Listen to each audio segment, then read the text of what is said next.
just wanted to do acquisitions and get out of flipping, but I defaulted to what I know, which is buying distressed properties and bringing them up. I mean, I default to that every time. Like, I look at something and it's beautiful and I'm like, yeah, like this is nice. It's kind of boring. It is boring. Yeah. Show me the one with the crackheads and the cockroaches and the bed bugs.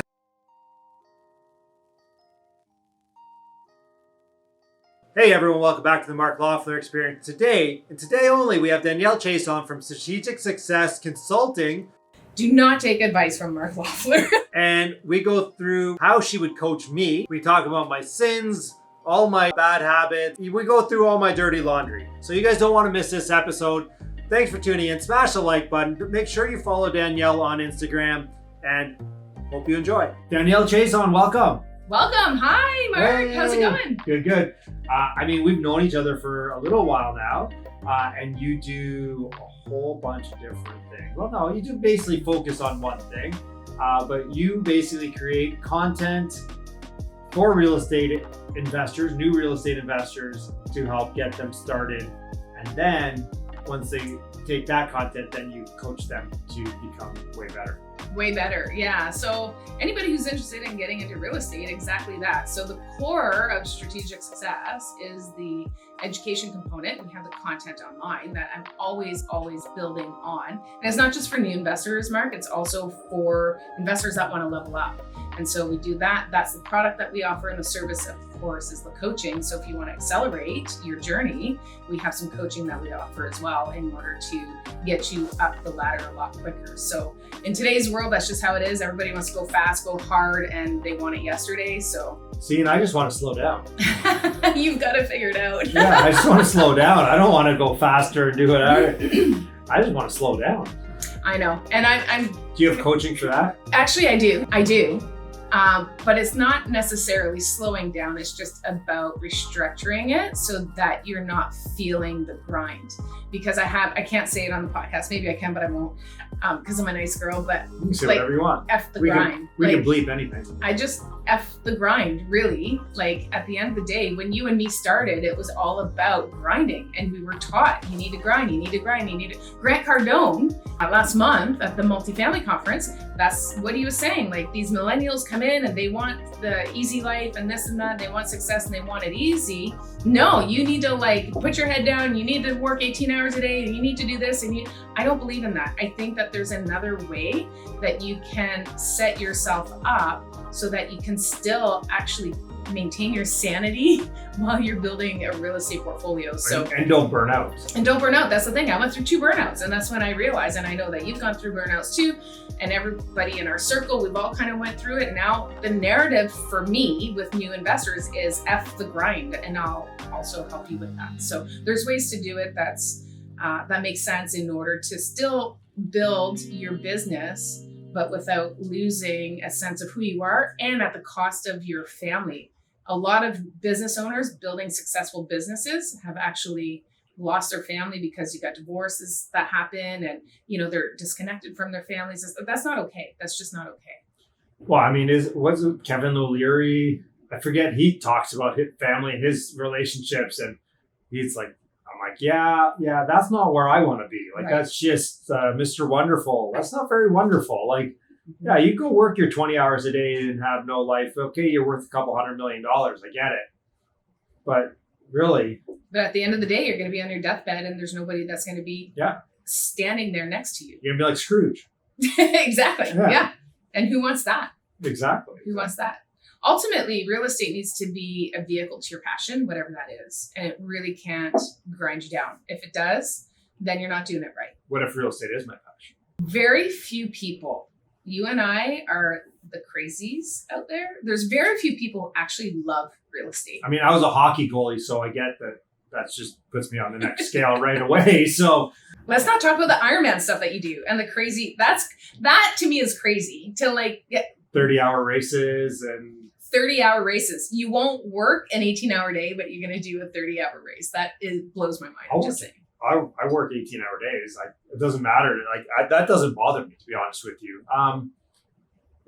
When I say I want to do less, it's more I've realized that now, like I used to work 7 days a week, 18-hour days, and like that's just not healthy. It's not sustainable. Not sustainable. So now I'm going to do the multifamily conference, or I'm going to do something. I know that I need to schedule like 2 days off, that I'm just not talking to anybody, that I'm just out there and I'm just like, maybe I'm just up north, or I'm just somewhere. I don't have to talk to people because number one, you probably don't know this, maybe you do about me, but I'm kind of an introvert. Not kind of. Yeah. Totally. So I like to be by myself. I need to recharge those batteries, right? Whereas extroverts, they get energized from doing those things, so they can keep going. And then when they are alone, they need to recharge by seeing people. On the back end. You need to do it on the front end so you have the energy to do it. And yeah, if you didn't know this about me, I'm a bit of an extrovert. I've noticed. And for me, I go. And as soon as I sit down or stop, I crash. It's like, and then I need my 2 days on the back end, which, by the way, at the multifamily conference, that's exactly what I did. I stayed 2 extra days downtown Toronto just to recharge. See, I usually get to nature though. That's my thing. Nature. I like that too. Yeah, it's like, that I'm taking a trip to Vancouver Island. I've just rented a Jeep and I'm going to find like spots where nobody are. That is a beautiful piece of our country. I've never seen it. You've never seen it? I've seen Victoria because I did half Ironman there. Of course. So I've seen Victoria, but I haven't seen around it. So I'm looking forward to getting up north and finding some little hole in the wall places. And yeah. There's a ton. You're just going to love it. You are going to absolutely love it. It is so, and especially since you love nature. And the hiking, I love hiking. So there's some great hikes there. I went on one. Actually, you can check it out on my socials. It was amazing. I hiked to the top and had a 360. You have social media? I do. I do. A little. I have a little social media. Yeah. Yeah. If you want to check it out. Fair enough. Here's a shameless plug at Danielle.Chaisson. Yeah, and we'll put the link down below. So go click on it and follow Danielle, of course. So coaching, obviously. So what gives you the right to create the content, to be the coach? Where have you come from? What have you done? Let's go into a little backstory. Oh, okay. Where do we start? So you were born. No. So I was born, yeah. So I'm an East Coast girl. I also love nature. So what people don't know about me, a little fun fact, is I was a tomboy growing up. Now I've been urbanized, meaning like I've got the hair and the makeup and the nails and high heels, but I literally spent my childhood outdoors in a tree. Honestly, like that is also my space. I love nature and I don't do it enough. That's the one thing that I miss about being in an urban culture, urban setting, is it's just a little bit harder to get out there. But yeah, so in my 20s, honestly, didn't do much in my 20s. I come from a really humble background. And so really didn't have a lot of direction as far as, going to school and all of that. So you graduate high school and get a job. Like that was the mentality. And so that's what I did, but got a job like in bars. And so I was in the service industry and partied my 20s until I decided in my late 20s to settle down. And then I spent the next decade. So that was the first decade of my adult life. And then the next decade of my adult life was building my family, working with my former life partner in his business. Now he was a contractor.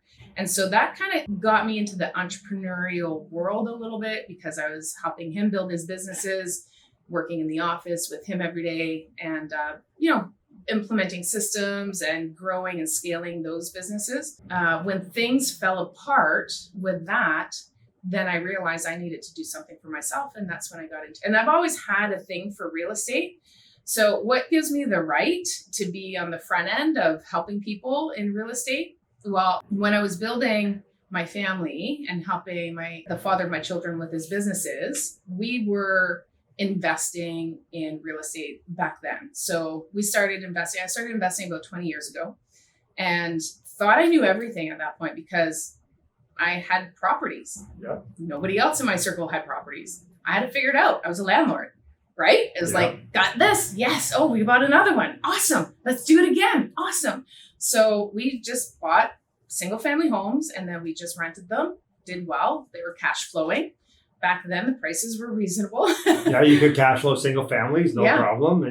And so that's what we did. And then when things fell apart between he and I knew I needed to do something, I started going down to the States. And at this point, I'm north of probably $200,000 that I've invested into myself. So when I say invest in yourself, I mean invest in yourself. You have to. Because if you don't, you can go out there and do things, but in real estate, the numbers are big. And if you make a mistake, it's going to be a big mistake and you may not be able to recover. So it's really important to get that education you need. So when I decided to make real estate investing a career, I started going down south because there was nothing up here at the time. I started going down south and doing a lot of conferences and trainings. I was down there every 6 weeks or so for minimum 4-day weekends. And some days it was, sometimes it was full weeks. So it's 6-7 days. Is that through Tony Robbins? No, it was through Fortune Builders. Okay. Yeah. And at the time they were running their events every 6 to 8 weeks. Yeah. And it would be one event was 4 days. And then very quickly their network grew. And then they were running events twice a month. And they were because they just kept adding on bonus days. So they were 6-7 days long. And so I was just taking advantage of it while I could, because I'm like, once I start working and implementing, I won't have the time to come down here. Yeah. Oh, and by the way, and this is my little thing. So when I was buying houses and I was a landlord and I thought I had it all figured out, which I didn't, I knew nothing. I then started educating myself. And that was the point for me when I went from an amateur investor into a sophisticated investor. Okay. Right? Because you don't know what you don't know. And just because you own a house or just because you've been able to be successful at flipping 1 or 2 houses doesn't mean you're doing it in the most efficient way. Right? That's true. Getting that education is really critical in order to be able to rinse and repeat, do it successfully, and also to scale. And so that's what I did. I just went and educated myself, and then I started implementing it. And then I realized once I started implementing it, I knew nobody here. I was so well connected in the States, having gone down there so much. And then I'm like, okay, I better start networking here, getting to know people. And there was starting to be a few groups. And it was smaller groups like realtors like yourself hosting things in the brokerages or mortgage brokers. And when was that? What?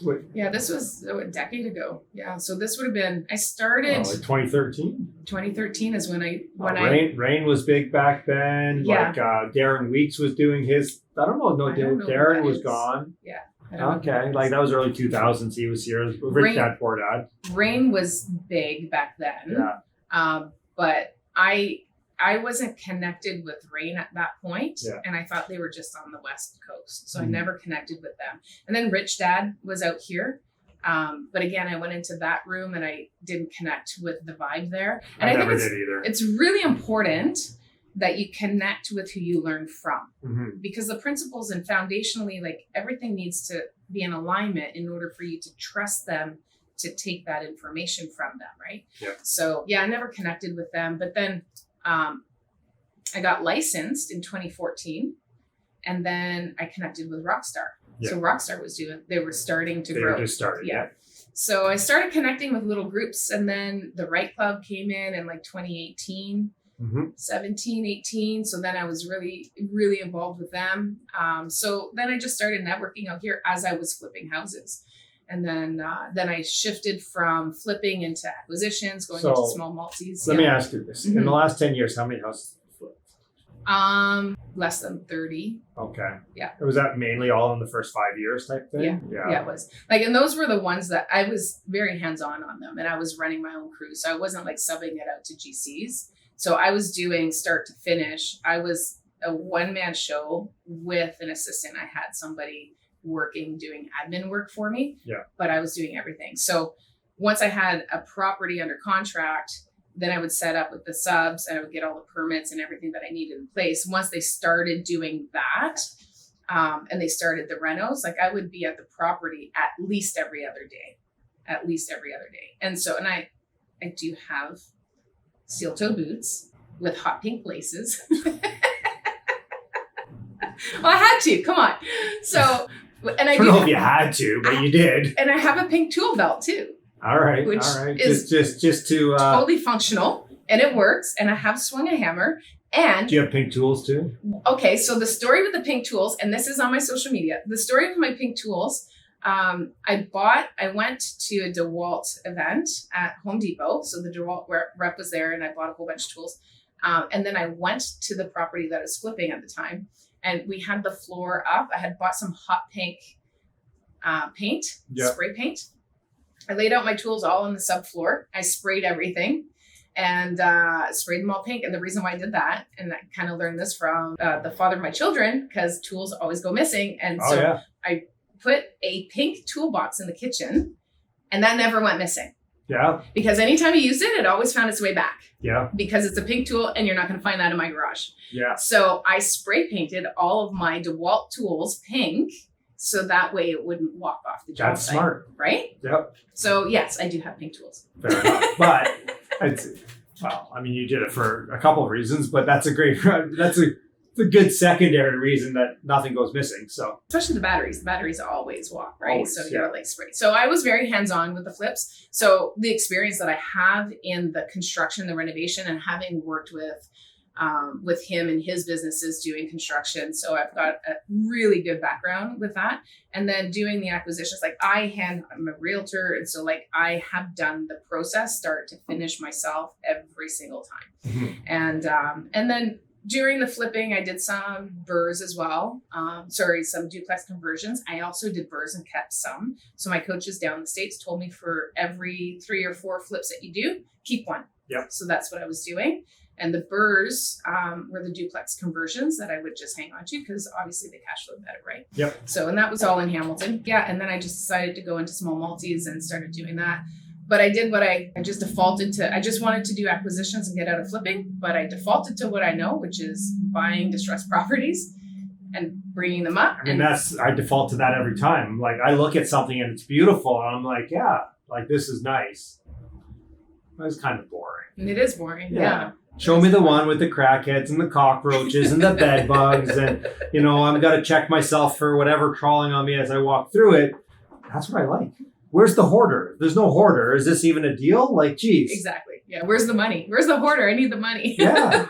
Well, like somebody was complaining about the smell of something. I'm like, oh, that smells like money. Yeah. It's the smell of money. Yeah. So I bought a smokehouse. That was the smell. My realtor went in and he was out in like less than 30 seconds because of the scratchiness in his throat. And then I came out, I go, what are you doing? I go, it's the smell of money. Why are you complaining? Yeah. So yeah, I still own that one. Yeah. My favorite was I've had a bunch of houses the appraiser wouldn't even go into. Yeah. And like, okay, well, I'm not getting bank financing on this. That's fine. Let's go to private and and I'm going to tell them like, hey, you don't need an appraisal. Like the appraiser won't go in. So. Yeah. And it was, I had one like that too. And it was because there was too many needles. Oh yeah. And blood. Yeah. All over the place. You know what? He goes, don't worry about it. I don't need to go in right now because of COVID. So, but he wanted to go in initially, but couldn't because of those reasons. He thought it was a safety issue. And you didn't lend him your pink steel toes? They weren't a size. No. Fair enough.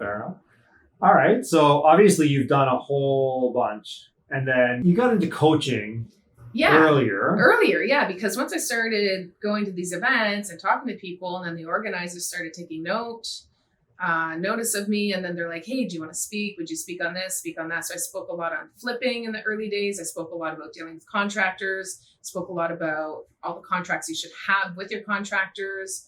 And like the ICA, your independent contractor agreement, and building out a scope of work and all of that. And then just evolved from there. So I started doing, because private lending, right? So I started lending because I'm also a lender. I'm a borrower and a lender. Wear a lot of hats. I think it's important. I think we've pretty much done both of the same things at some point in time. Yeah. Yeah. So a lot of the borrowing I did was with arm's length mortgages. And at the time, people were like, can't do that, or using registered funds. And people were like, you can't do that. I'm like, yeah, you can. Yeah. Olympia Trust, here it is. Yeah, super easy, 100%. Let's go. So I started doing one-day seminars to show people how they could tap into the RSPs and boost their RSP growth, which is exponential when you're doing that within your RSP. Yeah. And so, and there's some great benefits to doing it because you're not dealing with the market swings. And we just had that happen. Like through COVID, it was up and down and up and down. And then of course, over time, like it's still down right now. Yeah. So like if you can make a 12% return year over year. And it's consistent. Yeah. Like you'll double your money every 5 years. Exactly. Yeah. So at the end of the day, doing that, I started doing that workshop, and then from speaking on stage, and I'm sure you understand this too, you get off stage and people are like, hey, can I pick your brain? Everybody has problems. and they want to find out the solution. So they come to people like you and I, and they're like, can you help me with this? And I started noticing a trend where the problems were not because the person didn't know how to deal with it necessarily, but because it was the wrong strategy for them. So then I devised a 2-day workshop called Reverse Engineering Real Estate, which now I implement into my coaching. We don't offer that anymore, but I do in my coaching because it's really important. Reverse engineering real estate is looking at you, and instead of following me saying, hey, doing a flip, you can get an extra 30K. It's like, okay. And then they're chasing the shiny object, but it might not be the right strategy for you because maybe you don't have the time to manage the contractors, and then everything becomes a show. At the end of the day, I started doing that. So I was doing two-day workshop for that. And then now so many people they need that help. They want to get coached. And so, because to avoid those mistakes are painful. They're really painful, but never mind the financial pain, but it's also just painful to go through. Right. And it takes away your time and your energy and your resources from other stuff. So that's the whole premise. Like, we just want to make sure that everybody's set up for success to avoid you're not going to avoid everything. There's still stuff you're going to learn the hard way, but we can minimize that. And you won't learn it if you don't sometimes. Like I'm that way. I can listen and do until I do it. And I'm like, oh crap. I remember when they said that. I'm an idiot, but okay. I won't do it again next time. So I always got to learn things the hard way. I'm not very smart that way. Some people are like that. And I have to be honest with you. I'm a little bit like that too. But at the end of the day, at least by doing the coaching, you're somewhat equipped to handle it on the back end because you've been exposed to it. You kind of prepared to see it, right? And you understand the risks. Maybe you're moving forward in a way that's a little bit riskier that you were told not to go, but you understand that risk and you kind of make that risk assessment. Can I handle this if it goes sideways? Okay, reverse engineer me. Oh gosh. Okay, so it starts with your goals. What are your goals? And we already kind of touched on that. You don't want to do anything. So I don't want to do anything. I want enough passive income that I'm 2 out of 4 weeks somewhere else. I don't know, wherever. Doesn't really matter. So what we do typically is we look at your goals, and then we look at what resources you have in order to get to those goals. So we're going to look at capital. In your case, we would look at the team. What team do you have? What team members do you need in order to start backing away from that? The systems in your business, what systems do you have? Because this is a big one that's lacking. Yeah. A huge one that's lacking. I know not just in your business, but other businesses, because we're busy working in our business. The issue is that because we're busy working in our business, we rarely find time to work on the business. Wasn't it Dan Sullivan who says if you're stressed in your business, it's because you're missing a system or a person? Yeah. Yeah. And usually both. Yeah. And usually both. So someone, you're missing someone, they should be implementing the system. Absolutely. Yeah. Actually, and this is no word of a lie, I'm going to have you verify this, but on my way here, I had an 11 o'clock and we were scheduled for 12. I had an 11 o'clock meeting with my process development team. Okay. And so there was 6 of us on the call working on my podcast system and just dialing that into a manual because. And then you show up and you're like, what's your podcast system? I'm like, you got the invite, you're here. What are we going to do? I'm like, we're going to talk. We're going to talk. Yeah. I can't have used to have notes and stuff like that. I'd never look at them. But Mark, I just show up for my podcast. But my guests have a lot of prep emails. Well, you've seen it because you've been on my podcast. I didn't read them.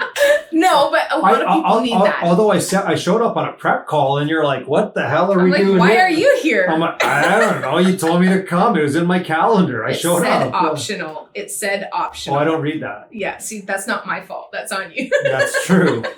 I was like, it's in my calendar. I don't know. I guess we're showing up.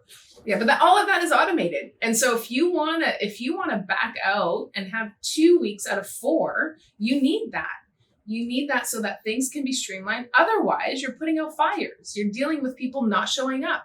Out of your guests, how many guests say yes, they're going to come, and then at the last minute they don't show? That happens. Well, you know why it doesn't happen with you? Because you texted me 2 days ago to be on this podcast. 3 days ago. Was it 3? Yeah, come on. I'm gonna check. Yeah, I'm gonna check. Oh, my phone is. So at the end of the day, for me, my guests right now, I've got September, got 8 people booked. October, I've got 8 All people right, booked. you're better than me. I get no, it. it's not Jeez. that. It's not that. Oh my No, goodness. It's not that.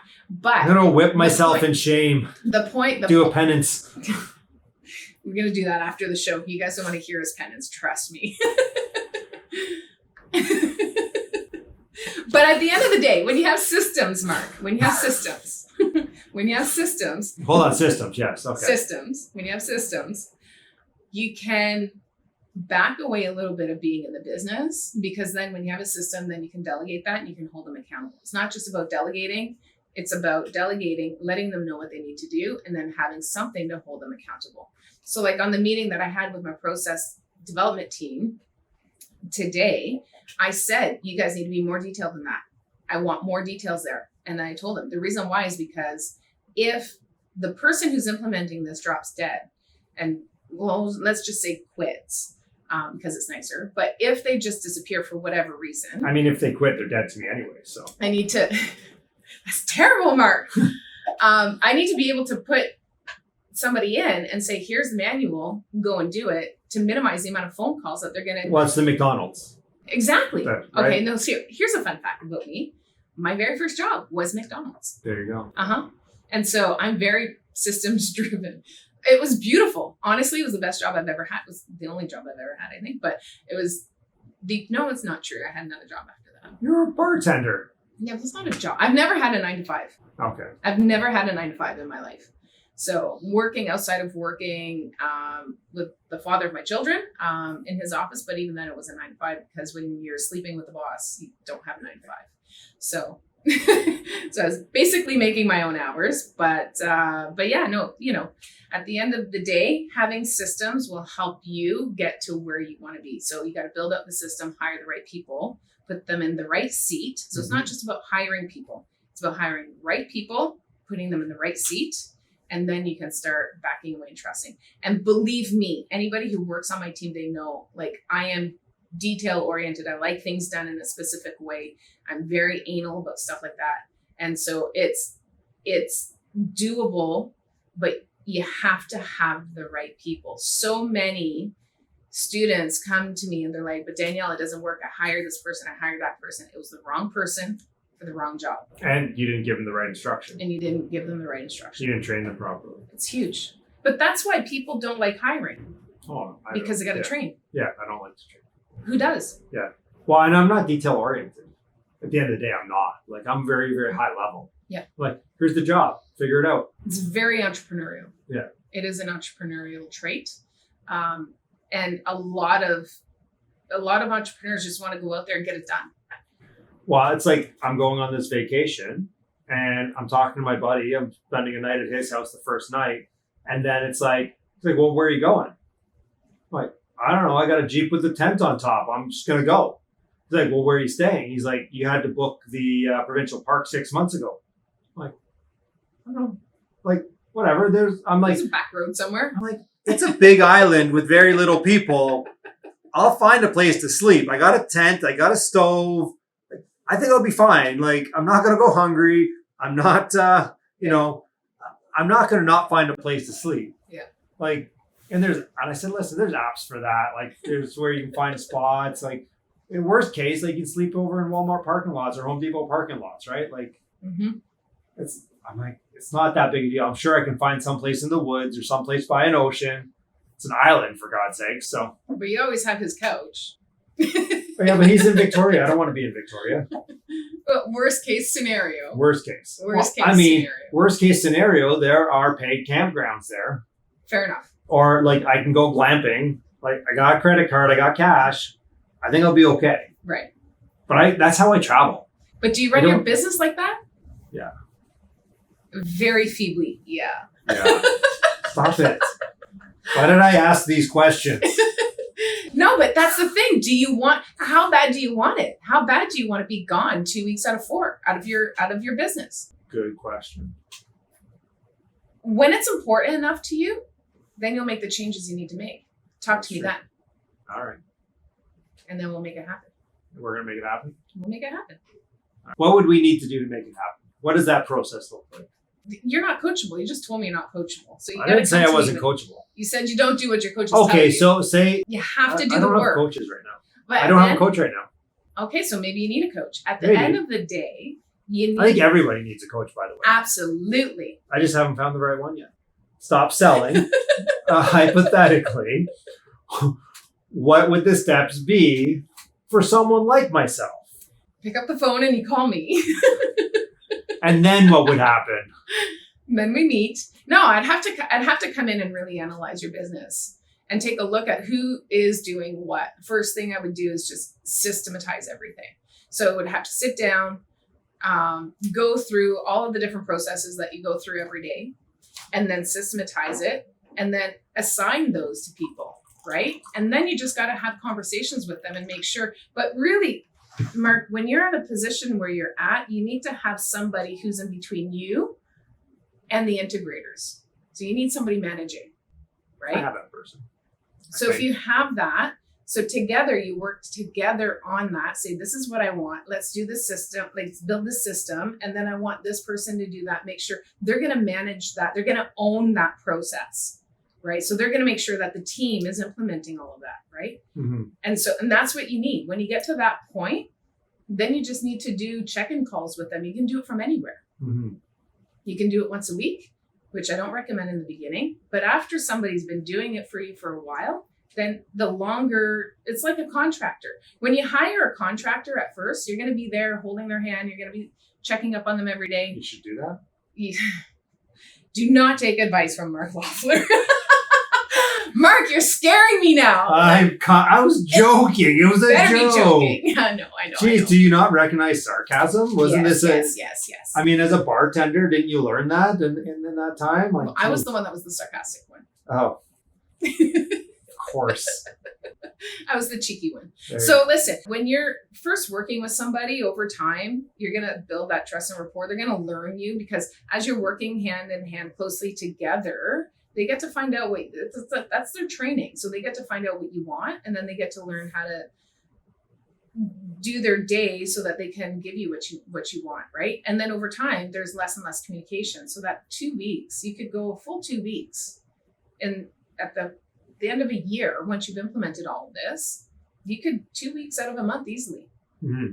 Now, I don't suggest you completely disconnect from your business because people need to know that the boss is always watching. Yeah. Right? Everybody needs to be managed, even yourself. That's why we have coaches, which is why you need a coach. Everybody needs to be held accountable, right? Always be closing. Well, you just said yourself, you don't have a coach, you need a coach. Everyone should have a coach. I agree. It's true. Yeah. It's funny though. Like I was just talking to a buddy of mine that like we started in this basically real estate around the same time, 2009. We have very similar paths. We both like went out and killed it like individually as agents. And I was always more on the investor side. He was more residential, but he got into investing and you know, he owns a brokerage now. He does whatever. And he's like, this is my coach now. And he's going, I remember when we had that coach together. And I was like, yeah. So it's funny that I said that. I'm like, I don't have a coach it was literally this morning. Yeah. I said, I don't have a coach and, you should talk to mine. Like, she's really good, blah, blah, blah, whatever. I'm like, yeah, I don't know. I've talked to her. So, you got to connect. You got to connect with your coach. Yeah, oh, yeah. I've had coaches where it's like, they just tell me and I'm like, man. Yeah. No, you're that guy that needs to be hit over the head with it. Like everybody, I have to handle different people differently, right? So you're the one where I'm going to be like super blunt with and like just give it to you hard. Mm-hmm. As some other people, I might have someone who's a little bit more timid where I just got to be a lot nicer when I'm communicating. So, but with you, there'd be absolutely no filter. Yeah. No, can't be. Obviously connecting, and you've mentioned the connecting in many different aspects. Like you went to this one event, Rich Dad, and it was a group and they had their thing going and there was, 40, 50, 100, 800 people. I don't know how many were in there, but you didn't really connect with them. I didn't. Yeah. Right? And neither did I, just because I didn't like what they were selling. They had a hard sell approach and they were aggressive about it. Yeah. And I don't resonate with that. Well, and I'm feeling hard sell right now. You haven't seen Hard Danielle yet. Oh, let's see hard sell. Oh. No, I'm not a hard seller. I'm not we're We're not leaving here today until we see it.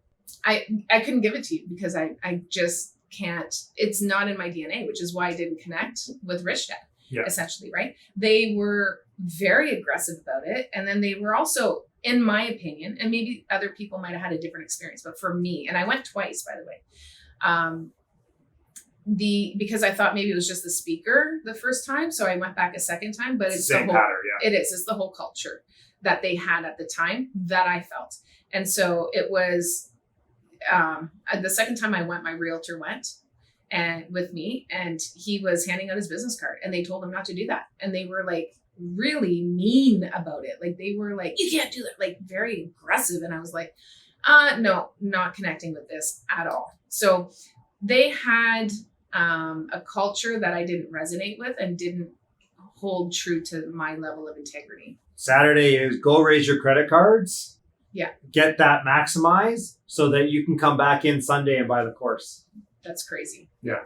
And I didn't even do the 3-day thing. I only did the 2-hour preview. Oh, okay. I didn't even make it. Like I couldn't even buy into the 3-day workshop because I saw all of that right in the 2-hour preview. Yeah. So I don't think I did the 3-day either. I think I did the 2-day preview or whatever. Yeah. Or 2-hour. Yeah. But in any event, it didn't resonate. And I think whether you're partnering with a coach, which I feel it's a partnership, right? Whether you're partnering with a business partner, whether you're partnering with a life partner, I think you really need to connect at a core level. So your core values, your integrity, the things that your belief system, they have to match. If they don't match, then at some point something is not going to work. Yeah. Right. And it's at a fundamental level. Mm-hmm. How do you compromise on that?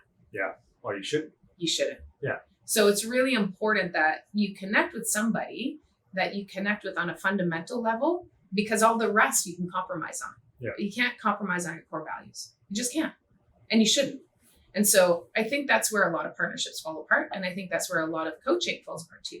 Yeah, fair enough. So what is your longest standing coaching client? Like, do you get to a certain point and you're like, oh, I'm going to set you free? Or is it like a continuous or what's? No, usually the thing is this, I've outgrown my coaches. My students will outgrow me. Yeah. And that's okay.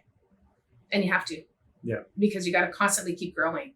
And there's only so much that I can give you. And then it takes you to a certain level. Then you're like, what else? What else? What else? So maybe it's all about real estate. And then you want to go looking into, I don't know, like personal health. Like you're really big on the health and stuff. I can't help you with that. I can't. So maybe you're not going to go run 10 miles with me after this? No. I will meet you at the finish line with a glass of wine. It's like 10 miles. That's like, an hour and a half. It's crazy to me. Yeah. No, that's crazy. I have run a half marathon. I do crazy things like you. And I did run a half marathon that I signed up for the day before. Okay. And so at noon, and I didn't sign up for it. Somebody signed me up for it and picked up my bib. Okay. Picked up my bib and then I did that. And yeah, I mean, I was okay for it. Didn't train for it. Also posted that on social media. That was a lot of fun. I actually posted like every mile marker. Yeah. I would like go live. Yeah. It was a lot of fun. But yeah, no, I to do it all the time. No. You should do a race with Deanna. You should do one of the storm events or something.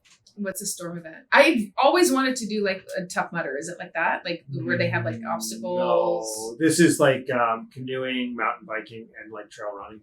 Who wants to canoe? Like, why would you do that willingly? Like, that is just... I don't think you can be my coach. This is not canoeing, by the way. That's a rowboat. Thanks everyone for watching. Definitely make sure you follow Danielle on her Instagram. Make sure you've liked and subscribed. And we'll catch you next time and binge watch all my videos.